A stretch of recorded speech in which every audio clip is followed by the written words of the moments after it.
Vamos começar agora a nossa videoaula sobre equilíbrio químico. Olá, sou a Luciana, professora de Química do Centro de Ensino Médio 1 de Sobradinho, e hoje vamos conversar sobre o equilíbrio químico. O conceito de equilíbrio químico é muito importante para que a gente possa compreender diversos processos e fenômenos de transformação da matéria, tanto no cotidiano como nas indústrias. Mas o que é equilíbrio? Observe que essas imagens, em geral, nos passam a ideia de algo que deveria se movimentar, mas não se movimenta da maneira que esperamos. Pedras que estão sobre uma outra rocha pontiaguda, que esperaríamos que caísse, mas não caem. Ou uma pessoa se equilibrando em um cabo de aço, ou sobre uma roda, ou sobre 4 rodas, ou sobre as próprias pernas. Observa que aqui as ideias que as imagens nos passam, de uma forma ou de outra, remetem a algo que está parado, que está estático. Mas ao contrário disso, ao contrário do que as imagens anteriores nos remetem, o equilíbrio químico ele é dinâmico e ocorre quando temos reações reversíveis. Observe, por exemplo, o galinho do tempo. Você já viu esse galinho? Ele fica azul quando o tempo está quente e seco e tende a ter sua coloração alterada para rosa quando o tempo está chuvoso e úmido. Você sabe como isso funciona? Vamos pensar um pouco. Dissemos que as reações que ocorrem gerando o equilíbrio são processos reversíveis. Mas para que possamos entender o que é um processo reversível, precisamos primeiro entender o que é um processo irreversível. Reações químicas irreversíveis são reações completas. São reações onde os reagentes são totalmente convertidos em produtos, portanto não vai haver sobra de reagentes ao final da reação. No nosso exemplo, ácido clorídrico reage com hidróxido de sódio formando cloreto de sódio e água. Observe que se esse é um processo irreversível, a seta que indica a transformação é unicamente posicionada no sentido de reagentes formando produtos. Reagentes formando produtos. Ao final desse processo, não teremos mais ácido clorídrico ou hidróxido de sódio, restará apenas o cloreto de sódio e a água. Dizemos então que essa reação tem um rendimento de 100%. Mas nem todas as reações ocorrem assim. Alguns processos são chamados de reversíveis. Nesse caso, a formação de produtos acontece ao mesmo tempo em que os reagentes são regenerados pela reação dos produtos. Ou seja, no nosso exemplo, temos como reagente o carbonato de cálcio. Esse vai reagir formando óxido de cálcio e gás carbônico, dióxido de carbono. Contudo, na medida em que os produtos, óxido de cálcio e CO2, são formados, eles começam a reagir entre si, originando novamente o carbonato de cálcio. Nesse caso, a gente vai sempre usar duas setas, uma indicando a reação direta dos reagentes formando os produtos e uma outra seta no sentido oposto, caracterizando a ocorrência da reação inversa, aonde os produtos reagem entre si, formando os reagentes. Observem que, nesse caso, não teremos 100% de aproveitamento ou de rendimento nessa reação, porque nunca deixaremos de ter o que inicialmente consideramos reagente, ou seja, no nosso exemplo, o carbonato de cálcio. Porque, enquanto o carbonato de cálcio está sendo consumido na reação direta, os produtos formados são reagentes e formam novamente o carbonato de cálcio. Dessa forma, sempre vão existir as 3 espécies químicas do nosso exemplo, e as duas reações estão ocorrendo simultaneamente nos dois sentidos. Vamos observar esse processo em um simulador. Como todo simulador, como todo modelo, o nosso simulador tem problemas. O que a gente está querendo representar aqui é uma reação reversível entre uma espécie química A e uma espécie química B. Precisamos entender que uma reação, quando ocorre, ela ocorre dentro de um ambiente que nós chamamos de sistema. No caso de uma reação real, não vai haver separação entre reagentes e produtos dentro desse sistema. Ambos estarão existindo no mesmo sistema de maneira aleatória e desordenada, considerando, nesse caso, um sistema gasoso. Aqui, o que nós vamos fazer é iniciar o processo com uma quantidade de 10 moléculas representando os meus reagentes, que seria então a espécie química A. Há uma temperatura que vai indicar o grau de agitação das moléculas e nós vamos iniciar o processo aqui sem variar a temperatura. Observe que não há ocorrência de cores em nível atômico molecular. No entanto, aqui estamos usando essa cor mais clarinha para representar as substâncias que são reagentes e a cor vermelha para representar o produto. Nesse momento, na nossa simulação, alguma substância passou, houve a ocorrência de reação e houve a formação do produto B. Observa que em algum momento esse produto B vai voltar a reagir, formando a substância A novamente. Eu estou aqui aumentando a quantidade de substância A para que a gente possa ver o processo acontecer de maneira mais rápida. Então, observa que esse patamar indica que foi alcançada a energia de ativação necessária para que a reação aconteça. Como eu falei, num sistema real não vai haver essa separação entre reagentes e produtos. Todos vão estar aqui ao mesmo tempo. O que é importante para nós nesse modelo é observar que, ao mesmo tempo em que as partículas que representam a substância A reagem entre si, formando a substância B, a substância B, ao colidir, também adquire energia de ativação necessária para que volte a formar, olha aqui, a substância A. Então, isso representa uma reação reversível. Visualmente, eu vou mostrar já já, esse processo pode parecer estático, microscopicamente ou submicroscopicamente, em nível atômico, em nível molecular. O que nós teríamos é mais ou menos o que está sendo representado nessa tela agora. O processo é dinâmico. Todo o tempo eu tenho reagentes se convertendo em produtos, produtos se convertendo em reagentes. Espero que por enquanto tenha ficado claro. Nós vamos voltar à nossa tela e vamos seguir com a nossa aula, lembrando que você sempre pode voltar e revisar alguma coisa. Bom, aqui nós temos uma representação daquilo que estaríamos vendo em nível macroscópico e aqui em nível atômico molecular. O que nós teríamos aqui dentro, e eu vou dar outros exemplos que estão aqui embaixo para que nós possamos compreender bem esse conceito. Esse gás é um gás incolor, sem coloração. Aqui estamos representando as partículas que constituem esse gás, o N2O4. Observe que o N2O4, quando no estado gasoso, vai se converter em NO2. Estequiometricamente, cada mol de N2O4 vai se converter em 2 mols de NO2 gasoso. O que nós esperaríamos que acontecesse? Sendo o N2O4 um gás incolor e sendo o NO2 um gás castanho bem escuro, na medida em que a reação se processa, nós vamos observar uma mudança na coloração, que vai se tornar cada vez mais escura.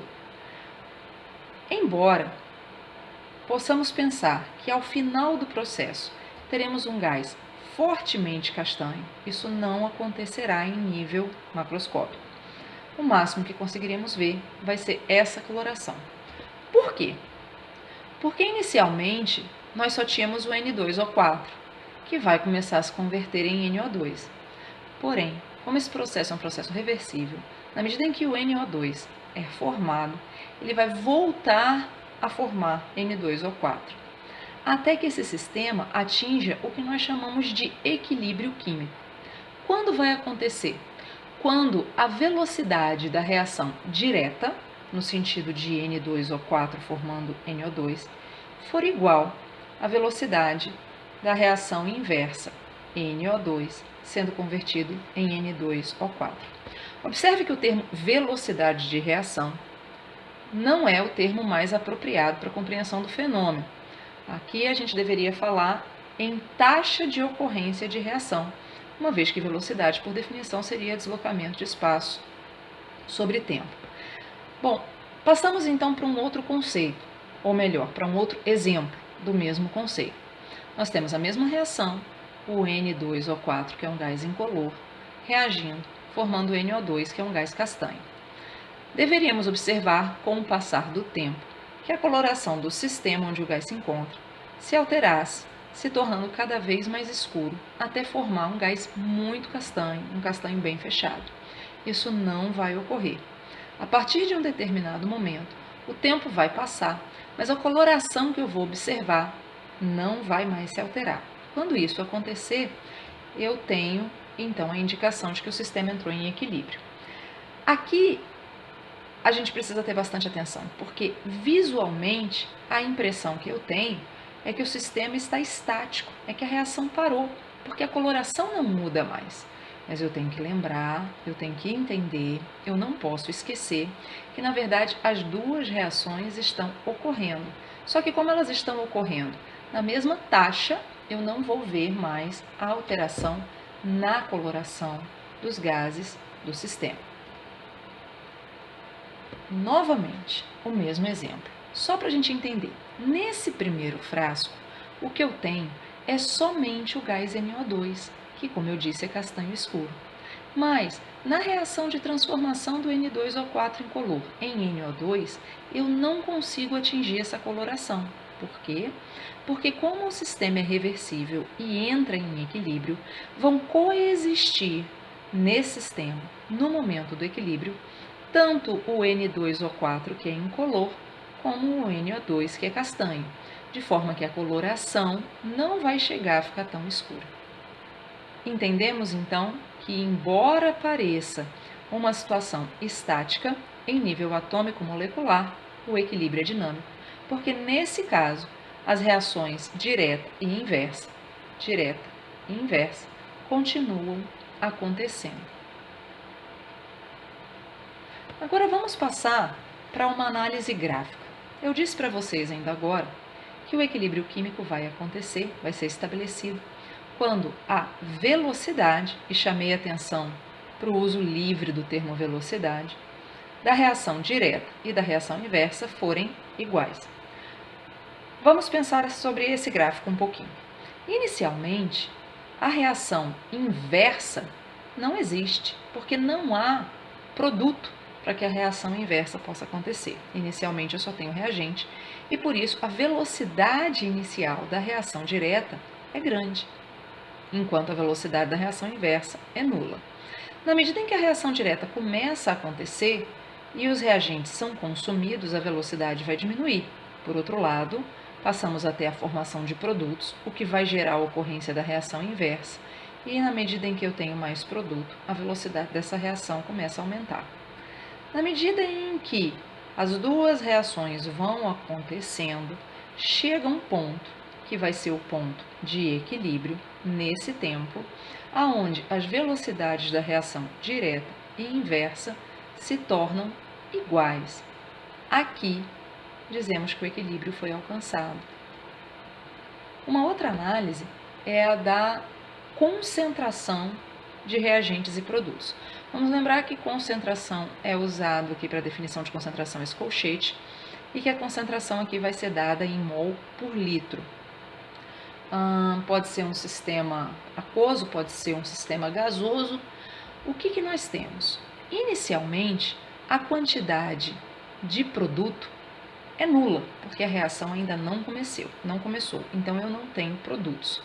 Já a quantidade de reagentes é muito grande, porque eu só tenho os reagentes. Na medida em que a reação começa, a quantidade de reagentes, a concentração de reagentes vai diminuir. Por quê? Porque esses reagentes estão sendo consumidos para a formação dos produtos. Por outro lado, numa análise inversa, a quantidade de produtos vai aumentar, porque a reação começou e esses produtos estão sendo formados. Na medida em que a quantidade de produtos aumenta e a quantidade de reagentes diminui, lembrando que a reação é reversível, vai chegar um momento em que essas concentrações de reagentes e produtos não variam mais.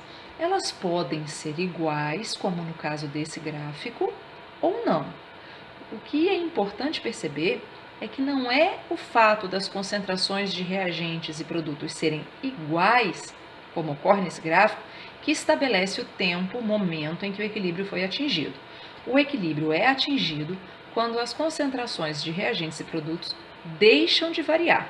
Elas estão então constantes aqui, paralelas ao eixo do tempo, independentes de serem iguais ou não. O que vai definir, ou aquilo que vai ser determinado pelo fato da concentração de reagentes e produtos serem iguais, um ser maior, o outro ser maior, é o rendimento da reação, que é o que nós vamos ver a seguir. Como eu disse para vocês, eu posso ter gráficos diferentes analisando a concentração de reagentes e produtos no equilíbrio, e isso vai me dar ideia do rendimento dessa reação química. Ou seja, se o equilíbrio químico foi estabelecido muito próximo do começo da reação, ou mais próximo do que já seria o fim dessa reação, caso o processo não fosse reversível, ou ainda mais ou menos no meio da reação. Vamos analisar esse primeiro gráfico. Nesse caso, a quantidade de reagentes, no momento em que o equilíbrio é estabelecido, a quantidade de reagentes é maior do que a quantidade de produtos. Na indústria, essa não seria uma boa opção de reação para um processo industrial. Por quê? A indústria ela quer trabalhar tendo o máximo de lucro, o mínimo de custo, justamente para ter o máximo de lucro. Observa que numa reação dessa, no momento em que o equilíbrio químico é estabelecido, eu ainda tenho muito reagente e tenho pouco produto. Então, o rendimento dessa reação ele é baixo. A gente vai ver depois, quando estudarmos concentração, constantes de equilíbrio em função da concentração, que essa constante vai ser muito baixa para esse tipo de reação. Então, quando o equilíbrio foi estabelecido segundo esse gráfico? Nesse instante. Por quê? Porque foi a partir desse instante T que as concentrações de produtos e de reagentes passaram a ficar constantes. Veja que não são iguais, eu tenho mais reagente do que produto, mas elas estão constantes. Aqui havia uma variação, aqui havia uma variação, aqui não há mais variação. Isso é uma situação onde eu tenho um baixo rendimento na reação. Uma outra situação é a que a gente viu no exemplo anterior, quando eu mostrei pela primeira vez esse tipo de gráfico de concentração de participantes da reação em função do tempo. Nesse caso, quando o equilíbrio é estabelecido, eu tenho a mesma concentração de produtos e de reagentes. Aqui, nesse momento, o equilíbrio foi estabelecido. Por quê? Porque a concentração de reagentes e de produtos se tornou constante. Nesse caso, além de constante, é igual. Então, esse tipo de reação tem um rendimento de baixo a moderado, quer dizer, não há uma quantidade muito grande nem muito pequena de produto. Então, ela já tem um rendimento aí em torno de uns 50%.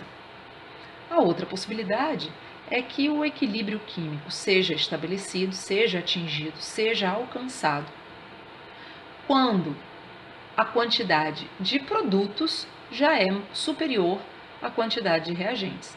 Então, nesse processo, C e D são os meus produtos. Eu sei disso porque no início eu não os tinha. No início eu só tinha A e B, que portanto são os meus reagentes. Quando o equilíbrio é atingido nesse processo? Aqui, aqui o equilíbrio foi atingido. Como é que eu sei disso? Porque até aqui, até esse ponto do tempo igual a 10 minutos, havia uma variação nas concentrações de reagentes e produtos. A partir do tempo igual a 10 minutos, a concentração dos meus reagentes A e B e a concentração dos produtos da minha reação C e D, eles se mantêm constantes. Nesse caso, a gente tem uma reação com rendimento elevado. Por quê? Porque ao ser atingido o equilíbrio, a quantidade de produtos é maior do que a quantidade de reagente. Então, eu consegui obter uma quantidade de produto razoável.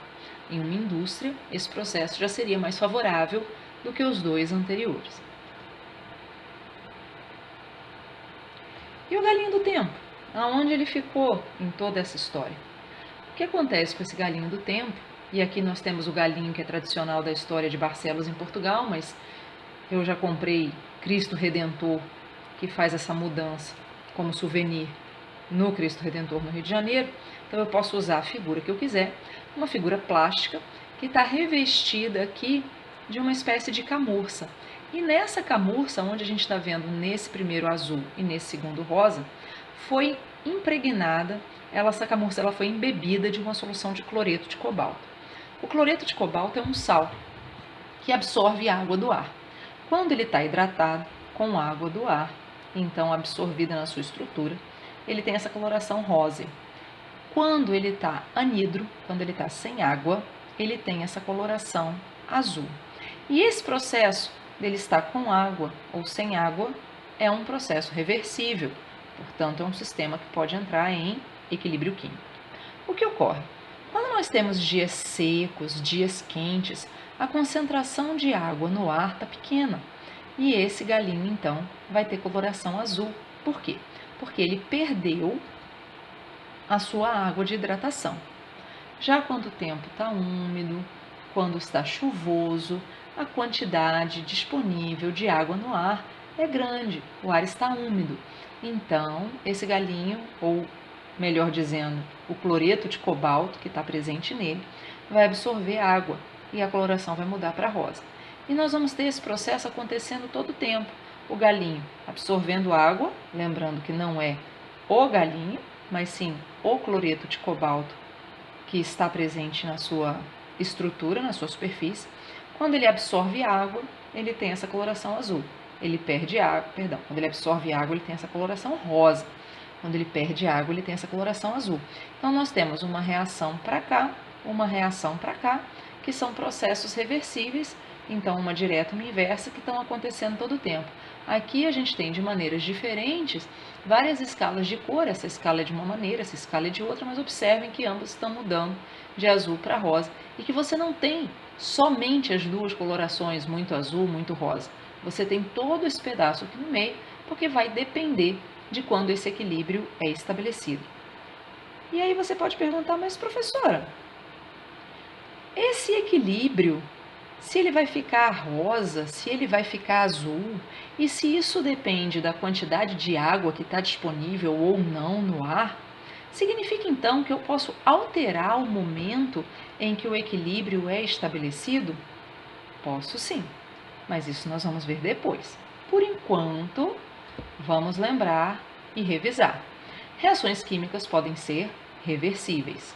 O equilíbrio químico se estabelece quando as velocidades, ou seja, a taxa de ocorrência da reação direta e inversa num processo reversível, se igualam. Nesse caso, as concentrações de reagentes e produtos não se alteram. O equilíbrio químico é dinâmico, não é estático, é dinâmico. As duas reações, direta e inversa, estão acontecendo todo o tempo, embora isso possa não acarretar nenhuma alteração visual no sistema. Reações reversíveis podem ter diferentes rendimentos dependendo do momento em que se estabelece o equilíbrio químico. Revisamos? Isso é importante. Bom, o rendimento das reações pode ser medido por meio de uma constante, chamada constante de equilíbrio, K. E ainda, como a gente viu no caso do galinho, o equilíbrio químico pode ser deslocado por meio de uma perturbação externa sobre o sistema. Contudo, isso é assunto para uma próxima videoaula. Espero ter ajudado e não se esqueça de revisar fazendo exercícios. Bons estudos e até a próxima!